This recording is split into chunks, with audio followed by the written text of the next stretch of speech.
Salve, turma querida! Mais uma aulinha de atualidades, aulinha não, aulona, de atualidades da semana de 31 de julho a hoje, 7 de agosto, 19 horas, quando eu estou gravando os fatos dessa semana. Me surpreendeu um pouco, porque até coloquei na chamada da aula da semana passada que eu tratava das eleições da Venezuela e dos conflitos no Oriente Médio. Até que a aula ficou um pouco mais longa. E eu estou convocando você aí a acessar o canal do YouTube, você que está assistindo do Vencendo o Concurso no YouTube, e assistir essa aula, porque essa aula é fundamental para entender o processo todo que está se passando na Venezuela. Então, poucas visualizações, né? Então, eu chamo a sua atenção pela importância dela para as provas que virão no segundo semestre aí de 2024, tá? Então, vamos lá para discutir até essa novela chamada Venezuela e aproveitar. No momento certo eu chamo sua atenção. Manda um WhatsApp se tiver interesse pelos livros, apostilas de questões inéditas, de atualidades. Já temos um primeiro semestre completo, com mais de 300 questões, e a gente faz promoções aí para quem adquire mais de 3 livros, né, ou 3 livros. Então é só entrar em contato com a gente. Para isso eu deixo os meus endereços aqui. É fundamental porque tem que ser pelo WhatsApp, porque é por ali que eu envio o PDF da aula. Então manda uma mensagem para mim, segue a gente no Instagram. Todo dia eu acordo às 5h20 da manhã para o meu trabalho.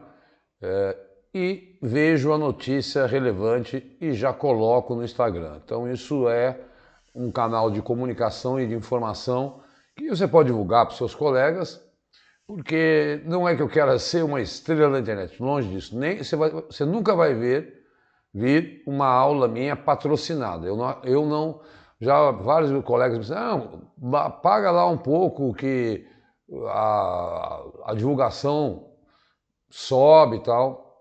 Eu entendo que os donos de cursos devem fazer isso. Agora, eu promover o meu trabalho pagando em educação, eu acho meio complicado. Então, os livros têm um preço, porque dá um trabalho enorme fazer o comentário, mas patrocinar, eu prefiro ir devagar aqui e sempre com um grupo de mais de 1000 pessoas que assistem às nossas aulas toda semana, e que entram em contato pelo interesse pelos livros e confiam no nosso trabalho, e o feedback, eu acho que é assim, a grande resposta para tudo isso é eu estar há 3 anos aqui toda semana, até no Natal, no Ano Novo, fazendo esse trabalho.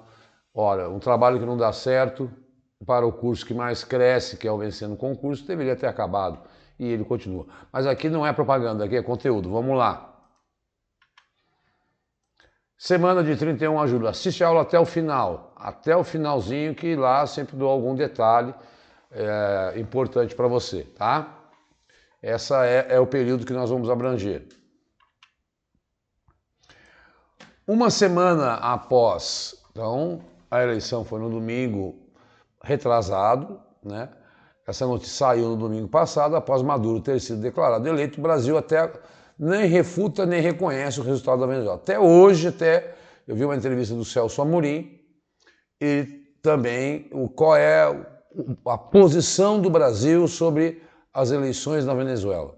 O Celso Amorim disse, olha, eu não confio, ele é digamos assim, o homem, o auxiliar, aí, o assistente para assuntos de relações internacionais do presidente Lula. Ele já foi embaixador e tal, hoje ele é um braço direito aí das relações internacionais. Ele acompanhou as eleições na Venezuela e que ele falou, olha, eu não confio nem na ata do Maduro e nem na ata da oposição. Né? Mas o Maduro se diz reeleito, né?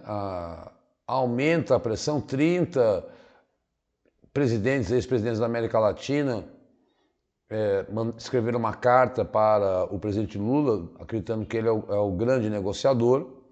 Deixa eu sair daqui. E o Brasil está cozinhando o galo nessa coisa mesmo, né? nessa posição. E agora o Lula disse, a última fala dele foi que ele não vai conversar com o Maduro sem a presença de um presidente do México e da Colômbia. Então querem os três conversar com o Maduro, o Brasil não querendo assumir esse protagonismo, né? E os três estão aparentemente dispostos a conversar com o Maduro sobre o resultado das eleições. O fato para mim é que tem mais de 1.000 presos, mais de 20 mortos, o país está à beira de uma guerra civil, mais de 1.000 pessoas já fugiram depois das eleições para o Brasil. Esse é o cenário na Venezuela. Nada positivo. Então a posição do Brasil é a esperada no cenário internacional. E por o Brasil estar na América Latina, na América do Sul, ser vizinho, ser chamado de uma ala governo progressista, ter conversas com Maduro, a posição do Brasil é muito respeitada, né? Nunca vai... É complicado você colocar alguém para mediar uma conversa, por exemplo, alguém que impôs sanções à Venezuela, como os Estados Unidos. Ele já impôs sanções. A União Europeia não reconhece. A Argentina diz que reconhece o González, presidente. Vários outros países, o Chile também. Então tem que ser alguém num conflito internacional para mediar, eu também acredito nisso, que seja neutro. Não tendo um avanço, apesar de eu ser muito crítico ao regime ditatorial da Venezuela, não é o que eu penso de democracia. Eu sei que existem muitos chavistas lá, isso é fato, existem mesmo, não, porque houve uma política de assistência social muito grande, mas tudo indica realmente que a oposição levou essa eleição. E que, agora, na Venezuela, a coisa é simples. O Maduro tem o apoio do exército, e quem tem apoio das Forças Armadas se mantém no poder. É o poder da força contra o poder do povo, né? Mas até agora, nesse momento, quando eu estou gravando, o Brasil não se posicionou, tá? Então, por isso é importante ir acompanhando as aulas. Olha, eu estou aproveitando muito que as coberturas nacionais, poxa, você vê, os canais são 24 horas até domingo, vão ficar cobrindo as Olimpíadas. Em atualidades, tem uma parte que envolve toda a sua formação, não joga fora a sua formação em história, geografia, geopolítica, tudo que você leu em jornal, não, desde que não seja opinião de alguém, que seja informação, você carrega com você para uma prova, mas também é preciso entender que conhecimentos gerais, ou, digamos assim, um retrato do Brasil é muito cobrado nas provas, independente de uma notícia. Então, sempre que eu posso e tenho algo que é o retrato do Brasil, eu procuro trazer aqui para você conhecer esse nosso Brasil com conhecimentos gerais. São notícias que saem e saiu durante essa semana essa notícia. E eu achei bem legal que você conheça o chamado Vale do Lítio, que fica no interior de Minas Gerais, que tem despertado interesse em grandes empresas estrangeiras. Considerado estratégico para a transição energética, o metal ganhou destaque com o aumento da produção dos carros elétricos. O Brasil, aliás, nesse primeiro semestre, o Brasil já superou todas as compras de carros elétricos no exterior de 2023. Como matéria-prima para baterias, o lítio é uma matéria-prima para bateria. O Brasil é o quinto maior produtor mundial do lítio. A maior parte vem do Vale de Jequitinhonha, lá em Minas Gerais, né? Então, a primeira empresa estrangeira começou a explorar o lítio na região em 2023 e há mais 3 mineradoras de outros países em fase de estudo para implantar outros projetos, ainda em 2024, tá?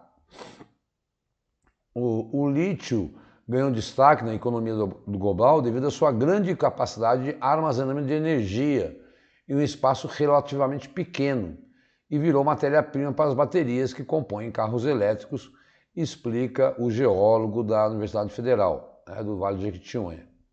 Então, o metal de cor branca acinzentada ganha destaque com o aumento da produção de carros, mas é utilizado matéria-prima para bateria de longa duração desses veículos.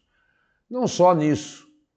Então nós temos agora o chamado, tem lá o Vale do Silício, aqui o Vale do Lítio, que é lá no interior de Minas Gerais, no Vale do Jequitinhonha. Tá? E aí fica aquela dica do professor, né? Falou em exploração de metal, salvo raras exceções, é Minas Gerais. Tá? Isso é um conhecimento geral sobre o Brasil. Assim como essa notícia. A chamada Rodovia da Lama, eu vou mostrar qual é, na Amazônia, espera asfalto há mais de 50 anos. A BR-319, que liga Manaus a Porto Velho, vive passando por brigas ambientais e não é asfaltada, tá? Há 50 anos. Isso é aquilo que nós chamamos custo Brasil. Briga, olha, imagina, foi construída no governo Costa e Silva, lá em 68. Né? Então, a previsão de deslocamento para sair de um ponto ao outro era de 12 horas. E hoje a coisa demora dias, porque é a conhecida Rodovia da Lama. Então, conseguir a licença para pavimentar a rodovia até 2025 seria uma grande conquista. Que rodovia é essa, Diogo? Olha aqui no mapa, essa rodovia ficou pequenininho, mas por isso que eu falo, esse site Poder 360, ele é muito bom para pegar infográfico. Então, tem um trechinho perto de Porto Velho que é asfaltado, um trechinho ali em Manaus, e a grande questão é ambiental. Agora, se não investe em hidrovias na Amazônia, se bem que o Rio Madeira nunca chegou de uma seca tão grave, novamente seca lá no sul, né? Lá no norte. Mas, se falarem, não é a Transamazônica, é uma rodovia importante, porque muitas vezes ali, Rondônia foi totalmente desmatada, porque era uma época que ninguém pensava nisso. Tem uma grande região de produção agrícola, de agronegócio. E de Manaus se consegue sair por Rio até a região norte. Então, isso aí, essa rodovia asfaltada diminuiria muito o custo da produção do Centro-Oeste e até mesmo da bioenergia que a Amazônia produz. Agora, está esbarrando há 50 anos nas questões ambientais e na legislação. Tá? Então, conhecendo mais o Brasil, você está conhecendo o Vale do Lítio, a Rodovia da Lama, isso é bem legal para a gente colocar nas nossas aulas. Como também, qual é o cenário do lixo. Olha, estão entendendo o que eu estou fazendo? Estou aproveitando muito essa aula porque o Congresso está parado, não tem nenhuma lei sancionada, o Lula foi para o Chile negociar acordos e tal. O mundo só fala de Olimpíadas e de Rebeca Andrade, né? E das meninas do futebol. Aliás, parabéns, meninas. Para mim, eu estou chamando essas Olimpíadas das Olimpíadas das meninas, né? Estão brilhando muito. Agora, eu também temo muito por essa coisa de ficar enaltecendo a Rebeca. Dizendo que, olha, a Rebeca é muito esforçada. Parabéns, mãe da Rebeca. A Rebeca é muito esforçada, um ponto fora da curva. Mas existem 300 mil Rebecas no Brasil que são esforçadas também e não conseguem chegar onde Rebeca chegou, porque a estrutura socioeconômica do país não permite. Nós poderíamos ter 60 Rebecas em vários esportes no Brasil se a estrutura fosse outra. É isso que eu quero dizer. Então, cuidado, porque ficar jogando essa responsabilidade do sucesso da Rebeca somente no esforço dela, você acaba não olhando para a estrutura socioeconômica brasileira que não permite que outros jovens que têm vocação para o esporte, não consigam desenvolver essa vocação, porque tem que trabalhar, tem que abandonar os estudos, porque a estrutura socioeconômica brasileira desigual não permite isso. Eu, para mim, tenho a certeza que existem mais 300 mil Rebecas que lutam todo dia, se esforçam muito. Ela é um ponto fora da curva, parabéns, eu enalteço, mas há de se pensar que se a gente ficar dizendo que só foi o esforço dela que levou ela a isso, fica parecendo que há uma estrutura que basta ser esforçado que você consegue. Não é. Muita gente é esforçada e tromba com a cabeça na parede porque chega uma hora que a água bate, aí você tem que sair e trabalhar. Tá? Então, conhecer o retrato do Brasil é fundamental também em atualidades. Bom que eu tenho esse tempo para tratar disso. 40% do lixo é depositado de forma irregular no Brasil. Pronto, acabou, né? É lindo ficar falando de transição energética, lindo falar que o país tem a Amazônia, mas os chamados lixões correspondem aí de maneira irregular, né? Só 40% é depositado irregularmente, né? Então ali em toneladas, tá? 27, você vai ver 27, mas porque é em toneladas. E existe lei afirmando que não pode ter lixão. Tem que ter aqueles lixões que são preparados, né, para receber o lixo. E o Brasil coleta só 10% do lixo que poderia ser renovável.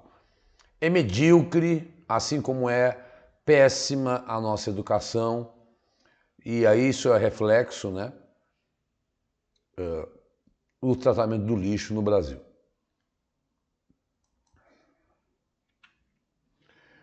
Também saiu uma lista essa revista é a revista que mais respeitada do mundo sobre empresas, né, a Fortune.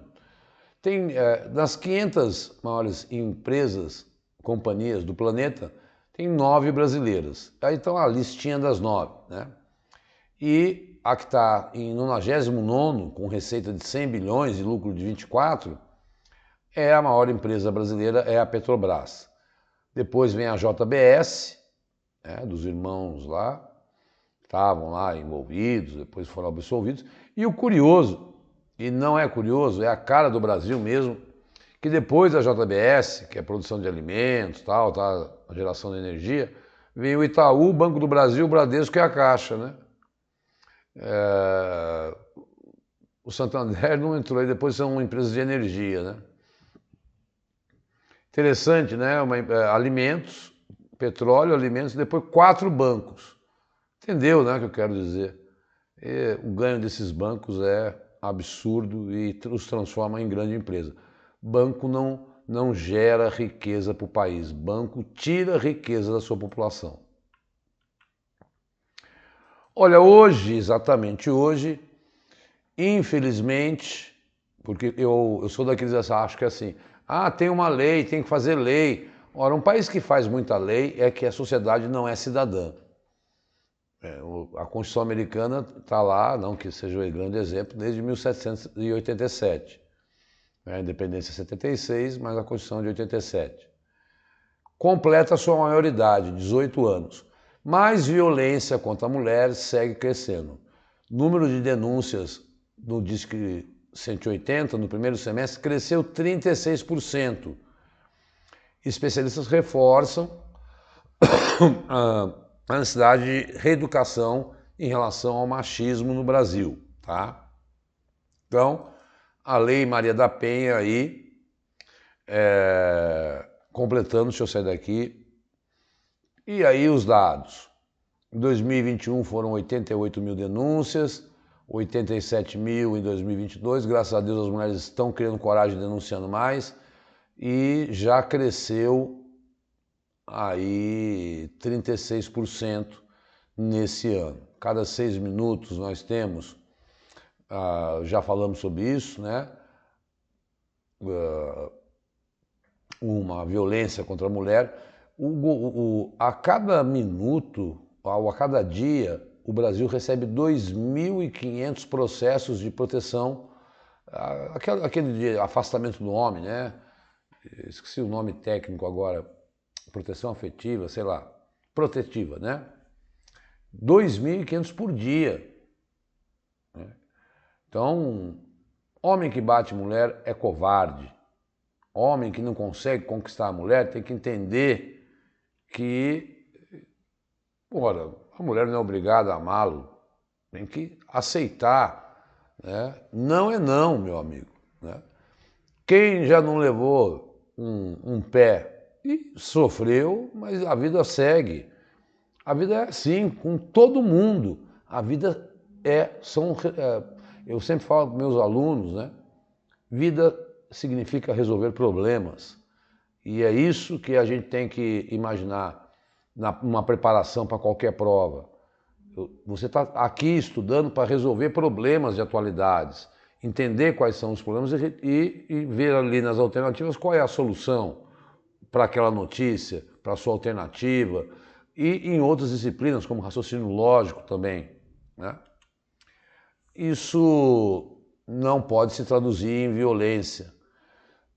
Como o ministro Barroso disse bem hoje, pai que bate em criança deseduca. Então, estupro crescendo, a lei Maria da Penha levou um tiro, né? O cara foi condenado depois de 19 anos que tentou matá-la, a Maria da Penha, e ainda tem gente dizendo que é fake news. Né? Enfim, é um tema que custa muito caro para o Brasil, o racismo estrutural, né? Essa história de querer branquear a sociedade, o feminicídio, a violência contra a população LGBTQIA+, esses temas sociais, eles estão presentes em todas as... Se não cai em atualidades, cai em português. Se não cai em português, cai em direitos humanos, ou cai em direito constitucional. Se não cai lá, cai em redação. É onde eu transito com os meus colegas das escolas discutindo esses temas. Então, fiquem muito atentos. Não é um mimimi, como alguns babacas gostam de falar. São problemas da radiografia negativa de uma herança colonial, machista, patriarcal, racista, que marca a nossa sociedade e que as provas gostam e querem o funcionalismo público, pelo menos nesse CNU, que, aliás, tem um livro sobre realidade brasileira também, se alguém vai prestar CNU, tá? E os concursos federais cada vez mais vão nessa direção. Vamos lá. Manchetes rapidinhas, né? Deixa eu sair daí. Democratas confirmaram a Kamala Harris, só para dizer que agora é oficial, ela é a candidata do Partido Democrata, tá? Mercado Livre ultrapassa a Petrobras e se torna a maior empresa mais valiosa da América Latina, não do Brasil, tá? Cuidado, porque lá naquela revista nós estamos falando do Brasil. Da América Latina, o Mercado Livre está aí, as compras pela internet, né?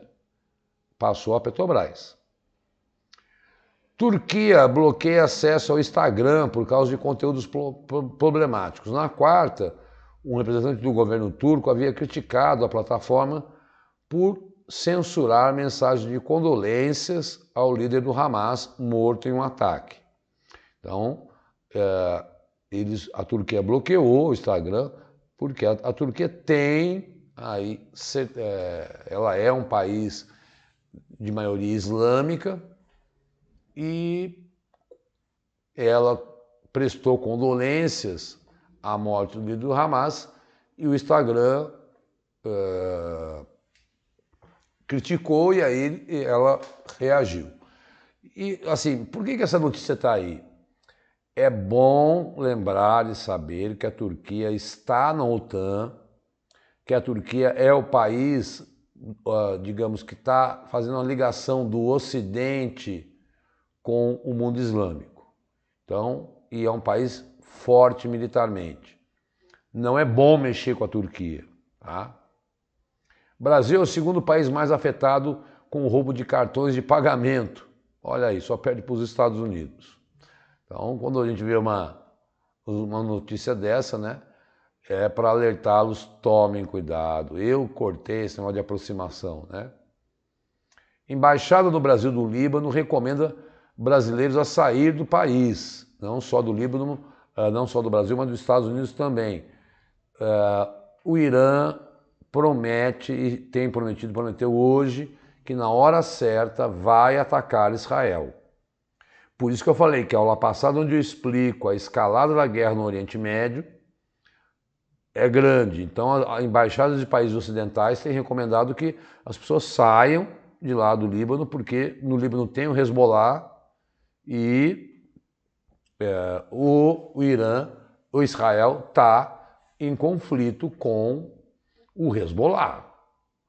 Então, atentos para acompanhar a escalada no Oriente Médio. Olha que notícia cultural que tem a ver com uma história típica da cidade. Resende Costa, uma cidade do interior de Minas, virou capital nacional do artesanato têxtil. Então, isso vem desde o período colonial. A cidade construiu essa tradição na confecção de artesanato com tapetes, tapeçaria e tal. E ela hoje é a capital nacional do artesanato têxtil. Foi até uma lei, saiu no Diário Oficial, e agora que veio essa informação.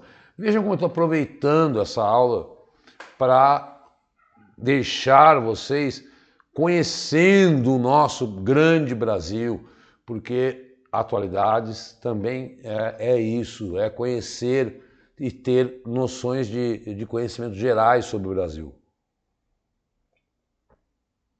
Isso te dá suporte, não só para uma prova local, mas para uma redação, tá?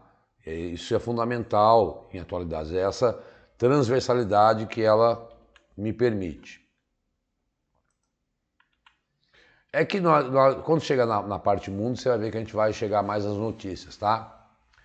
Brasil tem 40%, já falamos isso, né? Percentual supera 60% no Norte e Nordeste, já no Sudeste, só uma continuação daquela notícia. As piores regiões, em média, 40% é inadequado. No Norte e Nordeste chega a 60%. Estrela mais brilhante do Olímpico, Rebeca, é o ouro em solo e ela tornou-se a maior medalhista em Olimpíadas do Brasil, superando Torben Grael e Robert Scheid, que eram que tinham mais medalhas. Somando aí, ela tem 6 medalhas, né, nas 2 Olimpíadas. Estudo, olha só, pessoal, e essa é bem legal, porque a gente joga o problema sempre para as exportações, né? Mas aí, nós do Centro-Sul, você se está assistindo essa aula, não vai carregar esse peso. Estudo revela que a demanda por produtos agropecuários, especialmente de carne consumida no Centro-Sul, é a principal causa do desmatamento, e superando até mesmo a exportação de commodities. Ora, então somos nós aqui, eu estou gravando em São Paulo, aqui do Bexiga, nós que alimentamos o desmatamento da Amazônia para que crie pasto para a gente poder comer carne. Então não fica... isso é bem legal para você ter essa leitura, né? Ah não, porque o Brasil quer ganhar com exportação lá para fora tal, e por isso ele desmata. Não. Como diz a notícia, o estudo, o consumo de nós mesmos, né? Bom, saiu aí a escolha do vice da Kamala Harris, Tim Walz, um sujeito que tem muito... O perfil dele é muito ligado ao mundo rural, então ele é progressista, sim, ele é a favor do aborto. Lá, imagina que nos Estados Unidos eles não davam merenda na escola, e ele aprovou no Minnesota, é governador do Minnesota reeleito, e foi indicado para tentar roubar uns votinhos do Trump. Tá? Tudo essa jogada, né? Pegar alguém que possa tirar uns votinhos que pega o perfil do eleitor do Trump. Então, já temos aí uma chapa completa para as eleições americanas dos dois lados. Bom, agora sim, como eu falei, o mundo das notícias lá de fora está mais atual do que o mundo das notícias aqui dentro. Sem mostrar atas, Conselho Nacional Eleitoral reitera a vitória de Maduro. Ele controla isso. Na sexta-feira, ele novamente falou, olha, teve 52% contra 43%, e vários países do mundo, a União Europeia inteira, o Chile, a Argentina, o Uruguai, não reconhecem essa vitória. E há, como eu falei no início da aula, por isso que é importante assistir a aula até o final, que o México, a Colômbia e o Brasil estejam juntos para negociar aí. Deixa eu até bolar uma questão para o livro 20 sobre isso. Vou até anotar aqui, ó. México, Colômbia e Brasil. Bom, eu estou anotando, porque às vezes o que sai a questão? Quais são os países que vão mediar a conversa sobre as eleições na Venezuela? Aí México, Colômbia e Brasil. Dá para fazer uma questãozinha comentada sobre isso, que eu acho importante estar acompanhando. É desse modo que eu penso os meus livros. Eu não bolei essa questão ainda, mas eu já tinha pensado nisso, mas é bom anotar. É sempre assim, viu, pessoal? Uma grande dica, quando aparecer uma notícia e você acha importante, ande com um caderninho ou no seu celular mesmo, lá no bloco de notas, anote aquela notícia, porque a gente esquece, né? Eu li que esse Caio Bonfim, que ganhou medalha de prata lá na marcha olímpica, ele acorda de madrugada porque ele sonha com técnicas novas. Olha que loucura a cabeça do cara. Ele acorda de madrugada e no quarto ele fica treinando aquela técnica que ele pode aprimorar. E eu já vi gente dizer que acorda que resolveu o problema de matemática que não tinha resolvido, resolveu num sonho. Isso é normal? É normal. Existe gente assim mesmo. E anota. Isso é normal, tá? Mas, olha aí, não estou viajando não, o nosso cérebro é muito louco mesmo, há muito a desbravar, sabe-se muito pouco sobre ele. Mas o que o Maduro está fazendo? Como ele controla todas as instituições federais, ele fica batendo na tecla, olha, tá aqui, ó, ganhei mesmo. Tribunal Superior, Suprema Corte convocou todos os candidatos. Os caras com medo do Maduro falam, não, aceitamos o resultado, só o Gonzalez que não. Né? Então, ele está tentando dar uma demonstração para o mundo, mas ele não abre. Cadê as atas? Essas atas precisam ser mostradas. É essa a situação. E não numerei. Após Estados Unidos, chanceleres da Argentina e do Uruguai dizem que Gonzalez ganhou a eleição. Então, aquilo que eu falei. Vários países confirmando, a União Europeia inteirinha, o Chile, há uma grande parte do mundo dizendo, olha, e é o grande capítulo nessa virada do mês de julho para agosto, é a grande notícia. É uma aposta muito grande que esse tema venha para as próximas provas. Tá? Então, acompanhar esse noticiário e saber e assistir às aulas aqui, e eu vou na aula que vem com certeza voltar a falar de Venezuela, porque nós estamos falando do país com a maior reserva de petróleo do mundo, que já produziu 6 milhões de refugiados e que vive uma ditadura e que passou por uma eleição. Tá? Então, muita gente não aceitando. Trocas de prisioneiros. Prisioneiros libertados pela Rússia desembarcam nos Estados Unidos após o maior acordo desde o fim da Guerra Fria, desde 91. Lá se vão 35 anos. O acordo foi negociado em segredo por mais de um ano, envolvendo 24 prisioneiros e 8 países. Então, troca de prisioneiros que eram considerados espiões, né, entre Estados Unidos e Rússia. Pessoal, isso é comum, mesmo entre Rússia e Ucrânia, entre Israel e Hamas, eles, mesmo estando em conflito, mesmo pensando diferente, há sempre essa troca, negociação diplomática para trocar prisioneiros. E a maior troca feita desde o fim da Guerra Fria.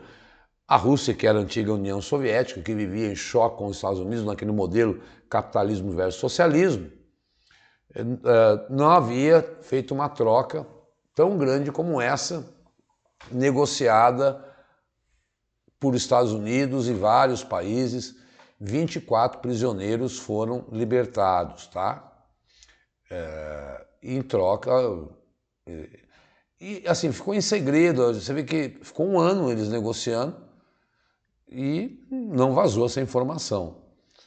Então, é a maior troca, tá? Envolvendo 24 pessoas aí. Então, a Rússia libertou 16 jornalistas, né, que foram presos e os Estados Unidos também, tá? Então a gente vê assim, eles estão brigando, mas também estão negociando. Uma notícia saiu sobre os rios voadores. Rios voadores, definindo, são colunas longas e largas de vapor d'água que geralmente emergem dos trópicos e se movem em direção aos polos. Eles carregam cerca de 90% do vapor de água que se move pelas altitudes médias da Terra. Nem todos os rios atmosféricos causam danos, especialmente se forem de baixa intensidade, e alguns têm um papel importante na regulação das chuvas em determinadas regiões do globo. Gente, são rios voadores mesmo, são essas colunas de vapor de água, no caso do Brasil, saem da Amazônia e vêm regular as chuvas aqui no Sudeste e no Sul. Chega até no Paraguai, para você ter uma ideia. Esse vapor que sai da Amazônia vira um rio voador e vai indo na atmosfera e vai até o Paraguai. O que aconteceu no Sul é que houve um bloqueio. Quando esse bloqueio acabou, e também sai do Sul em direção ao Norte. E o que aconteceu foi que houve um bloqueio no Centro-Oeste ali, choveu no Rio Grande do Sul, eu expliquei isso. Mas esse estudo disse que níveis extraordinários de inundações indiferentes, porque esses rios voadores não existem só na Amazônia, eles existem em toda parte do mundo. Então na China, no Canadá, em 2023 no Iraque, no Irã, no Kuwait, na Jordânia, inundações catastróficas. Por que está evaporando mais a água? Chile, tivemos aí também esses rios voadores, Austrália. Na verdade, o aquecimento global aumenta a evaporação da água, formando rios voadores mais densos e daí mais chuvas. Então entenda esse conceito de rios voadores, não vai pensar que o rio voa, pelo amor de Deus, né? Ninguém está falando com criança aqui. Mas é uma expressão muito utilizada aí pelos jornalistas para explicar as mudanças climáticas. E esses desastres aí, e você está vendo, ó, citei China, Canadá, Iraque, Kuwait, Austrália, Chile, Brasil. Então existe rio voador no mundo todo, porque há evaporação de água no mundo todo. E nesse sentido, eles têm produzido grandes desastres ambientais. Bom, o Brasil está protegendo a embaixada da Argentina. Olha quanta notícia da Venezuela. O Brasil confirmou custódia e proteção na segunda-feira, dia 5, que está protegendo, porque os dois negaram a vitória de Maduro, e dentro da Argentina e do Peru existem aí pessoas da oposição ao Maduro que estão lá dentro da embaixada, e lógico que a Venezuela não pode atacar, porque se ela atacar a embaixada da Argentina lá, ela está atacando a Argentina. E até a bandeira do Brasil foi hasteada. quem se prontificou a proteger a Embaixada Argentina é o Brasil. Veja como o Brasil está com um papel diplomático decisivo nessas eleições do Nicolás Maduro. Tá? Então, porque se ele invade a Embaixada da Argentina, as coisas complicam mesmo, é caso de guerra. Tá? E quem vai proteger é o Brasil, essas embaixadas. Bangladesh, que viveu aí uma morte de mais de 300 pessoas, um país que ficou independente aí em 1971, e a primeira-ministra teve a sua casa invadida pelos revoltosos. Um governo interino foi colocado, ela fugiu e renunciou ao país, ao governo do país, depois de tantos protestos nas últimas semanas. Então, o derramamento de sangue é um dos piores que o país viveu desde a sua independência em 71. O protesto começou em julho e vem se arrastando, por isso que eu falo, a aula de atualidades tem que ser assistido como uma novelinha. E a ideia, o jovem, há uma onda de desemprego jovem muito grande lá em Bangladesh, que fica ali ao lado do Paquistão, na Ásia, e ela queria dar cotas especial para funcionários públicos, né, muitas vezes nomeados, só para aqueles que lutaram pela independência. Ora, se eu não sou familiar de um independente, então eu não posso trabalhar no funcionalismo público, e funcionalismo público gera emprego, e então ela renunciou diante a protestos. Agora há um governo interino, inclusive quem ganhou o Nobel da Paz há alguns anos é que está, o nome do cara é um nome complicado. Então, mais uma queda de uma primeira-ministra, protestos, as provas adoram.